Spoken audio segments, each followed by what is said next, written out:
Hello everybody, welcome to Bikash IQ. উচ্চ মাধ্যমিক চতুর্থ সেমিস্টার বেঙ্গলি বিষয় থেকে তোমাদের সামনে উপস্থিত করা হলো ডাকঘর থেকে, যেটা পূর্ণাঙ্গ সহায়ক গ্রন্থ বলো। এখান থেকে টোটাল তোমাদের 10 নম্বর রয়েছে, অর্থাৎ তোমার দুটো নোট লিখতে হবে। এখানে 5+5 এই মতন করে তোমার নোট থাকবে, ঠিক আছে। টোটাল 10 নম্বর রয়েছে। এখান থেকে মাত্র 4টে নোট দেবো, অর্থাৎ এই 4টে নোটের মধ্যে দুটো নোট যে কোনো অবস্থায় তোমার কমন পড়বে এবং তোমাকে লিখে আসতে হবে। দেখো এখানে নোট কী কী থাকতে পারে, কোশ্চেন কী টাইপের মতন হবে, কেমন কী হবে, সমস্ত কিছু কিন্তু আলোচনা করছি। তার আগে একটা কথা বলবো, যারা নতুন ভিজিট করেছো অবশ্যই কিন্তু সাবস্ক্রাইব করে নেবে, কারণ বিকাশ থেকে একটা শিক্ষামূলক এডুকেশনাল চ্যানেল। আর এখানে তোমরা জানো একটা ভিডিও বানাতে কিন্তু প্রচুর পরিমাণে একটা সময় লাগে। দ্বিতীয় কথা হচ্ছে টাইপিং অনেক কিছু আর রয়েছে, এডিটিং রয়েছে। তো তোমাদের কাছে কিচ্ছু চাই না, জাস্ট একটু করে সাবস্ক্রাইব অ্যান্ড লাইক। ওকে, চলো সামনের দিকে এগিয়ে যাওয়া যাক। তো ডাকঘর খুব একটা গুরুত্বপূর্ণ নাটক, যেখানে তোমাদের তিনটা স্তর আমরা দেখতে পাই। রাইট, তিনটা স্তর দেখতে পাই সমস্ত কিছুকে, তিনটাকে কিন্তু সামনে যেহেতু একটা বড় বিভিন্ন বিভিন্ন টাইপের মতন আর কি। এখন বলছে এটা আসতে পারে, ওটা আসতে পারে, ওটা আসতে পারে, যেমনই প্রশ্ন আসুক না কেন, মাত্র এই 4টে নোট যে প্রোভাইড করছি ভালো করে কিন্তু মুখস্থ করে যাও। এর মধ্যে দুটো নোট কিন্তু তোমরা কমন পাবে। কিভাবে লিখবে, কেমন করে লিখতে হবে, সমস্ত কিছু কিন্তু আলোচনা করছি। স্টার্ট করা যাক আজকের এই ক্লাসটি, ঠিক আছে। এই ডাকঘর নাটকের যে সারাংশ বলতে গেলে ছোট্ট ছোট্ট করে তোমাদের সামনে কিন্তু এখানে উপস্থিত করেছি। এগুলো মানে তোমাদের সেলফ স্টাডির জন্য, এটা কোনো নোট নয়, ঠিক আছে।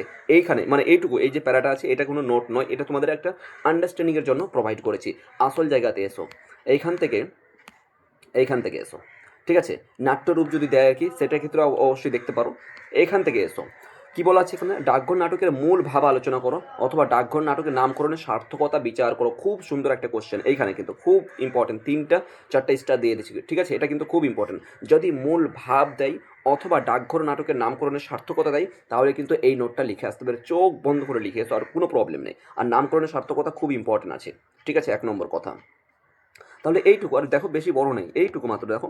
এই উপরে একটা বলতে গেলে এইটা প্যারানা রয়েছে এখানে, আর এখানে তোমার রয়েছে এই পর্যন্ত, বাস ডান। এই যে এখানে, ঠিক আছে, নিচে দুটো লাইন রয়েছে, এইখান থেকে বাস এইটুকু লিখে আসতে পারলে আর কোনো কিছু লাগবে না। আশা করি বুঝাতে পেরেছি। এরপরে দেখো একটা মাস্টার নোট তোমাদের সামনে একটা উপস্থিত করেছি, যেখানে 8টা-9টা প্রশ্নের উত্তর আছে, একটাই মাত্র নোট আছে, ঠিক আছে। এইখানে লক্ষ্য করো। 1 নম্বর প্রশ্ন কি হচ্ছে কি, ডাকঘর নাটকের মূল ভাব আলোচনা করো। ইতিপূর্বে দিয়েছি, যদি সিঙ্গেল কোশ্চেন তুমি যদি পাও, ঠিক আছে, যদি সিঙ্গেল কোশ্চেন পাও যে ডাকঘর নাটকের মূল ভাব বা সারাংশ আলোচনা করো, তাহলে কিন্তু উপরের নোটটা লিখবে, ঠিক আছে। আর এখানে তুমি এই যে লিখেছি না, যে মূল ভাব আলোচনা করো, যদি এটাও দেয় তাও কিন্তু তুমি নিচের নোটটা লিখতে পারো, কিন্তু আমি রিকমেন্ড করো প্রথম নোটটা। দ্বিতীয়টা কি হচ্ছে, ডাকঘরে একটি প্রতীক ধর্মী নাটক আলোচনা করো, এই টাইপের মতন যদি প্রশ্ন দেয়। তারপরে কি আছে, অমল চরিত্রের মাধ্যমে রবীন্দ্রনাথ কী বুঝাতে চেয়েছেন, অমলের যে চরিত্র তার মাধ্যমে রবীন্দ্রনাথ কী বুঝাতে চেয়েছেন, সেটা কিন্তু তোমার নাটকের মাধ্যমে বা ডাকঘরের মাধ্যমে কিন্তু সেটাকে ফুটিয়ে তোলার কথা, প্রশ্ন এই মতন থাকতে পারে, ঠিক আছে। এরপরে কি আছে, ডাকঘর নাটকটি মৃত্যু কিভাবে মুক্তির প্রতীক হয়ে উঠেছিল, মানে মৃত্যু কিভাবে মুক্তির প্রতীক হয়ে উঠেছিল, এই যদি কোশ্চেন আসে তাও কিন্তু একটাই নোট হবে। ডাকঘর নাটকটির সংক্ষিপ্ত আলোচনা করো, যদি দেয় তাও কিন্তু একটাই নোট, কিন্তু সংক্ষিপ্ত পরিচয় বা সারাংশ বা মূল তথ্য যদি দেয়, তোমাকে প্রথমটাই আমি রিকমেন্ড করবো, ঠিক আছে। দ্বিতীয় কী আছে, ডাকঘর কী আছে, ডাকঘর ও রাজার প্রতীক তাৎপর্য বিশ্লেষণ করো, যদি এই প্রশ্নটা দেয়। আর দ্বিতীয় হচ্ছে এই 7 নম্বর প্রশ্নটা খুব ইম্পর্টেন্ট। এইখানে দেখো 3টা স্টার দেওয়া আছে, দই বেচতে যে কত সুখ সে তোমার কাছে শিখে নিলুম। বুঝতে পেরেছো, কে কাকে উদ্দেশ্য করে মন্তব্যটি করেছেন, তার মন্তব্যটির কারণ কি, এইটা আর কি, ঠিক আছে। 7 নম্বরটা ভেরি ভেরি ইম্পর্টেন্ট, যদি এইখান থেকে যদি বলা যায়। এরপর 8 নম্বর দেখো, ডাকঘরে একটি প্রতীক ধর্মীয় নাটক, অলরেডি উপরে কিন্তু আলোচনা, সরি দুবার রিপিট হয়েছে এটা আর এই কোশ্চেনটা। এরপর কিছু অমল চরিত্রের তাৎপর্য আলোচনা করো। অমলের চরিত্র, এক কথায় বলতে গেলে অমলের চরিত্র খুব ইম্পর্টেন্ট, ঠিক আছে। অমলের চরিত্র আসার একটা প্রবল ইম্পর্টেন্ট আছে। মাস্টার নোট একটাই তোমাদের সামনে এখানে তৈরি করে দিয়েছি, একটাই মাত্র নোট, ঠিক আছে। সমস্ত প্রশ্নের উত্তর 8টা-9টা যে প্রশ্ন দেখলাম, সমস্ত প্রশ্নের উত্তর কিন্তু একটাই, ভালো করে দুবার পড়লে আর কিছুই নেই। একদম বাংলা মাতৃভাষায় বলতে গেলে, একদম চলিত বাংলা ভাষায় কিন্তু খুব সহজভাবেই কিন্তু লিখে দেওয়া হয়েছে। দুবার পড়লে কিন্তু ইজিলিভাবে তুমি মুখস্থ করতে পারবে, আর কিছুই নেই, লিখতে পারবে, ঠিক আছে। এই হয়ে গেলো একটা নোট, বলা যায় দুটো নোট, ঠিক আছে। এইখানে হচ্ছে তোমাদের কিছু বলতে গেলে মানে গোল্ড রয়েছে, সোনা রয়েছে। এইখানে দেখো, এই জায়গাটা দেখেছে, ওকে বাইরে একেবারে যেতে দিতে পারবেন না, কে কার সম্পর্কে এই কথাটা বলেছেন, যদি এই লাইনটা থাকে তাহলে কিন্তু নোট একটাই হবে, দেখো অথবা আছে, একটাই হবে নোট কিন্তু। এরপর দেখো, ডাকঘর নাটক অবলম্বনে বা ডাকঘর নাটকে অমলকে কবিরাজ বাইরে যেতে নিষেধ করেছেন কেন, যদি এই প্রশ্নটা তাও একটাই নোট হবে, তাই উত্তর একটাই হবে। ডাকঘর নাটকের অমলের চরিত্র, হ্যাঁ, দ্বিতীয় আরেকটা তোমাদেরকে রিকমেন্ড করব, যদি অমলের চরিত্র দেয় যে ডাকঘর নাটক অবলম্বন করে অমলের চরিত্র আলোচনা করো, তাহলে কিন্তু এই নোটটা উপরের নোটটা লিখবে না। যদি অমলের চরিত্র দেয় তোমাদেরকে, ওই যে 8টা বা 9টা যে পয়েন্টগুলো দেখালাম যে ওর মধ্যে যদি কোশ্চেন ঘোরাফেরা করে তাহলে কিন্তু ওটা লিখবে। আদারওয়াইজ যদি সিঙ্গেলভাবে যদি আর কি কোশ্চেন করে যে ডাকঘর নাটক অবলম্বন করে অমলের চরিত্র, তাহলে কিন্তু এই নোটটা লিখবে। ঠিক আছে, ভেরি ভেরি ইম্পর্টেন্ট এটা। ওকে, এরপর দেখো ডাকঘর নাটকটি দইওয়ালার বাড়িতে কোন নদীর, ঠিক আছে, দইওয়ালার বাড়ি কোন নদীর পাড়ে ও কোন পাহাড়ের তলায়, ঠিক আছে, কোন পাহাড়ের তলায় দইওয়ালার অমলকে কিভাবে প্রভাব করে, মানে দইওয়ালা অমলকে কিভাবে প্রভাবিত করেছিল, এই বিষয়ে যদি আর কি কোশ্চেন আসে শর্টকাটভাবে কিন্তু আগে এইটুকু লিখবে। দেখো এখানে কিন্তু আলাদা একটু রয়েছে, ঠিক আছে, ডিফারেন্ট রয়েছে। তো এর যে উত্তর, মানে এই যে প্রশ্নটা উত্তর, এর প্রশ্নের উত্তর হচ্ছে এইখান থেকে এইটুকু শুরু হলো। ঠিক আছে, এই যে এখান থেকে শুরু হচ্ছে, কিন্তু শুধু এই নোটটার উত্তর, এই নোটটা যদি ভালো করে শুনবে যদি, এইটার কিন্তু উত্তর, এই প্রশ্নটা, ঠিক আছে, এই প্রশ্নটার উত্তর হচ্ছে আমাদের কিন্তু এই পর্যন্ত। এই যে দেখো উত্তর নিচে লেখা আছে তো, এই পর্যন্ত। ঠিক আছে, তার মানে এই যে প্রশ্নটা আছে কিনা এইটুকু হচ্ছে উত্তর, কিন্তু কি এইটুকু লিখলে হয়ে যাবে? নয়। কি বলেছে এখানে যে কোন পাহাড়ের তলায় আছে, ঠিক আছে, এবং কোন নদীর তলায় আছে, ফলে কিন্তু আমরা এইটুকু দিয়েছি, কোন পাহাড়ের তলায় কোথায় কি রয়েছে এইটুকু দিয়েছি। তারপরে যে উপরে বাকি যে সমস্ত কোশ্চেনগুলো দেখলাম, অমলের চরিত্র বলো, দইওয়ালের সঙ্গে কিভাবে সম্পর্ক হলো, ওকে বাইরে যেতে বারণ করেছে, ইত্যাদি যদি প্রশ্ন থাকে তাহলে কিন্তু এই নোটটা লিখবে শুধুমাত্র। এই যে এখানে দেখো লেখা আছে, এই বলেই কিন্তু এই নোটটা লিখতে হবে। ঠিক আছে, এই নোটটা কিন্তু লিখতে হবে। আর দ্বিতীয় আরেকটা কথা বলছি, যদি এই প্রশ্নটা আসে কোথায় কোন পাহাড়ে আছে, এটা তুমি অবশ্যই লিখবে কোথায় কী আছে। এটা তো বলা আছে প্রথম মানে দিকে কিন্তু বলা আছে কিন্তু এই পর্যন্ত লেখার পর আবার কিন্তু তোমরা এখান থেকে শুরু করবে। ঠিক আছে, এখান থেকে কিন্তু শুরু করবে কিন্তু আমার। ঠিক আছে, দুবার নিজে থেকে পড়লেই কিন্তু বুঝতে পারবে, অসুবিধা নেই। আশা করি ডান।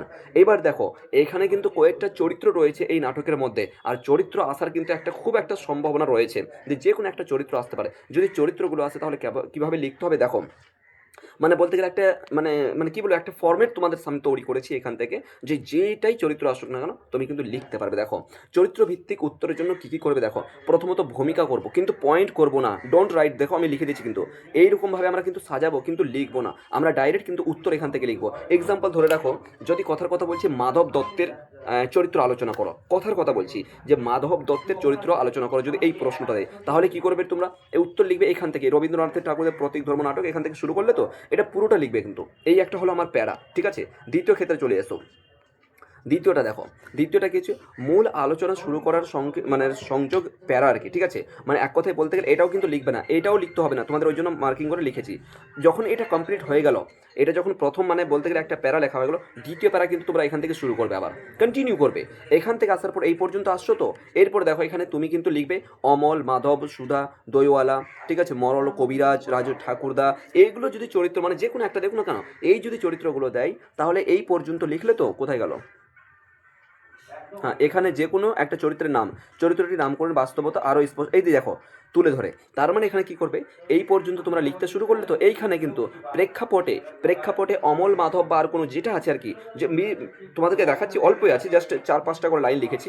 তো এইখান থেকে কী করবে, এইটুকু আসার পরে কিন্তু প্রেক্ষাপট পর্যন্ত আসার পরে ওই চরিত্রটা লিখবে যেটা কিন্তু অলরেডি এখানে আছে। দেখো এইখানে দেখো, এই যেমন দেখো অমলের চরিত্র আছে এখানে, অমলের চরিত্র আছে তো, হয়তো অনেকটা তোমার হয়তো বড় লাগছে বা আর কোনো কিছু, সেক্ষেত্রে কিন্তু তুমি এটা ইউজ করতে পারো। দেখো এখানে রাইট চিহ্ন বলে একটা অপশন দিয়েছি, মাত্র দেখো এই দুটো লাইন আছে, এটা ইউজ করতে পারো যদি খুব বড় একটা মানে নোট তৈরি হয় আর কি, বা যদি খুব বড় লাগে। মাধব দত্তের যদি আর কি পরিচয় করে দেয়, চরিত্র আলোচনা করতে দেয়, যদি এটুকু না লিখো এই পর্যন্ত, এ দেখো এখানে হয়তো বড় আছে আর কি, সেক্ষেত্রে আমি ছোট্ট করে আরও দিয়েছি তোমাদের সামনে, যে এখান থেকে তুমি এটুকু লিখতে পারো, মাত্র দুটো লাইন। কোথায় লিখবে ওইটুকু, ওই যে ওটা বডির মধ্যে যেটা লাগলাম, এই যে এখানে দেখো, এই যে এইখানে, এই যে দেখো এইখানে যে কোনো একটা চরিত্রের নাম, ওই যে বললাম না, যদি তুমি নিচের দুটো লাইন বা 3টে লাইন যে সংকীর্ণ করে আছে তুমি ওটাও লিখতে পারো, আদারওয়াইজ একটু বড় করে আছে সেটাও লিখতে পারো, যে কোনো একটা যেটা তোমার সহজ লাগবে সেটা তুমি লিখবে। কিন্তু এইখানে তুমি কথাগুলোর মধ্যে এখানে কিন্তু বসাবে, অর্থাৎ এখানে কিন্তু এটা লাইন লিখতে হবে, দ্বিতীয় লাইনটা লিখতে হবে, তৃতীয় প্রেক্ষাপট আসার পরে কিন্তু আমরা সেই অমলের চরিত্র বা মাধবের চরিত্র কথার কথা, এই যে দেখো এখানে সমস্ত কিছু লিখে দিয়েছি, হয়ে গেছে তো। 4-5টা লাইনের মধ্যে কিন্তু এটা আমরা প্যারা কমপ্লিট করবো। এরপরে আমরা উপসংহার, কিন্তু উপসংহার বলে কোনো পয়েন্ট করবো না, আমরা জাস্ট দিয়েছি যে এই মতন করে লিখতে হবে, গুছাতে হবে। প্রথম বডি হলো, ইন্ট্রোডাকশন হলো, তারপরে বডি হলো, তারপরে কনক্লুশন বা উপসংহার বলা যেতে পারে। ঠিক আছে, কিন্তু আমরা কিন্তু এগুলো লিখবো না। ঠিক আছে, এগুলো লিখবো না, শুধুমাত্র প্যারা করবো। তোমাদের ওই জন্য বলেছি যে বাংলার ক্ষেত্রে, বিশেষ করে বাংলা এবং ইংলিশের ক্ষেত্রে কোনো পয়েন্ট আকারে লিখবে না, প্যারা করে করে লিখবে। হ্যাঁ, অন্য সাবজেক্টের ক্ষেত্রে যেমন ধরে রাখো ফিলোসফির ক্ষেত্রে অবভিয়াসলি প্যারা পয়েন্ট করতে হবে, তাই না?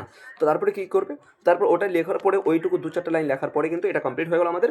এরপরে কিন্তু আমাদের বাস এই 3টা লাইন লিখে দিবে, শেষ। আর এই খেলা আর বাইরে কোনো কিছু নাই, বাস এই 3টা লাইন লিখলেই কিন্তু পুরো তোমার এখান থেকে ডাকঘর থেকে যত ধরনের চরিত্র আছে যেটাই আসুক না কেন খুব সুন্দরভাবে কিন্তু তুমি লিখে আসতে পারবে। দইওয়ালা আছে, মরল আছে, অমল আছে, যাই যেটাই চরিত্র আসুক না কেন তুমি কিন্তু খুব সহজেই কিন্তু লিখতে পারবে। এক নম্বর কথা। তাহলে কটা হলো? 3টা নোট এই পর্যন্ত হলো, তাই না? 3টা নোট হলো। যেমনই প্রশ্ন আসুক না কেন, যেভাবেই প্রশ্ন আসুক, এটা হচ্ছে তোমার চরিত্র। প্রত্যেকটা চরিত্র কিন্তু আমি আলোচনা করেছি। দেখো এখানে রাইট চিহ্ন আছে, মানে শর্ট করে কিন্তু এখানেও দিয়েছি, ঠিক আছে? তুমি চাইলে এটা লিখতে পারো অথবা এটা লিখতে পারো, যে কোনো একটা লিখতে পারো, সেই জন্য বলে দিলাম, ঠিক আছে? এক্সট্রা তোমাদের নোট কিছু দিয়েছি, তার মানে ওভারঅল যদি বলা যায় 4টে, মানে 3টে আর কি, ওভারঅলে বলতে গেলে ইউনিকভাবে যদি নোট দেখাই 3টা নোট হয়েছে, ঠিক আছে? আর ছোটো মোটো টুকরা টুকরো করে যদি দেখাই তাহলে সেক্ষেত্রে 4টে। ওই জন্য বললাম না, 3 থেকে 4টে ইনাফ হয়ে যাবে, আর এর বাইরে আর কোনো কিছু নেই, এর বাইরে আর কোনো কিছু নেই, এর মধ্যে কোশ্চেন পেয়ে যাবে নিশ্চিত রূপে। এক্সট্রা তোমাদের প্র্যাকটিসের জন্য দেখো, এক্সট্রা অলরেডি বলে দিয়েছি যে প্র্যাকটিসের জন্য তোমরা এটা লিখতে পারো। রাজার চিঠি কীভাবে অমরের কাছে এসে পৌঁছালো, ডাকঘর নাটক অবলম্বনে তা আলোচনা করো, ঠিক আছে? এটা কিন্তু তোমরা লিখতে পারো। ওকে, এই পর্যন্ত বাস, এইটুকু লিখলে, এই একটা প্যারা, এই একটা প্যারা, এই একটা প্যারা, বাস 3টা প্যারাতে হয়ে যাবে। এরপরে দেখো মুশকিলে পড়ে গেছি, ঠিক আছে? মাধব দত্ত কোন মুশকিলে পড়েছেন আর কি, এটাও কিন্তু এক্সট্রা, বাস আর এর বাইরে আর কোনো কিছু নাই। এই আর একটা আছে আর কি এক্সট্রা হিসাবে, এগুলো তোমাদের প্র্যাকটিসের জন্য দিয়েছি, আমার মনে হয় না যে এগুলো আসবে। তা সত্ত্বেও যে উপরে যে 3-4টা নোট দেখালাম, ওগুলোই পড়লে ইনাফ হয়ে যাবে কিন্তু। ডাকঘর নাটকে 3টি স্তর রয়েছে, তা সংক্ষেপে আলোচনা করো। ওই যে বললাম উপরে প্রথমেই বলেছিলাম যে এর মধ্যে 3টি স্তর রয়েছে, সংক্ষেপে আলোচনা করো, ঠিক আছে? এটা যদি দেয় তাহলে সেক্ষেত্রে এটা বলবে। এরপর চলে আসো মূল কথায়, যে পাবেটা কোথায় নোটটা। তোমরা জানো বিকাশ সাইকোতে সমস্ত বিষয়গুলো পড়ানো হয়, সমস্ত সাবজেক্টের নোট পাওয়া যায়, যেখানে 100 to 100 কমন দেওয়া হয় প্রত্যেকটা বিষয়ের ক্ষেত্রে, ঠিক আছে? চাই তুমি বাংলা বলো, ইংরেজি বলো, দর্শন বলো, সংস্কৃত বলো, সমস্ত বিষয় থেকে কিন্তু, ঠিক আছে? এইখান থেকে তোমরা পেয়ে যাবে, এই নাম্বারে হোয়াটসঅ্যাপ করবে জাস্ট, ঠিক আছে?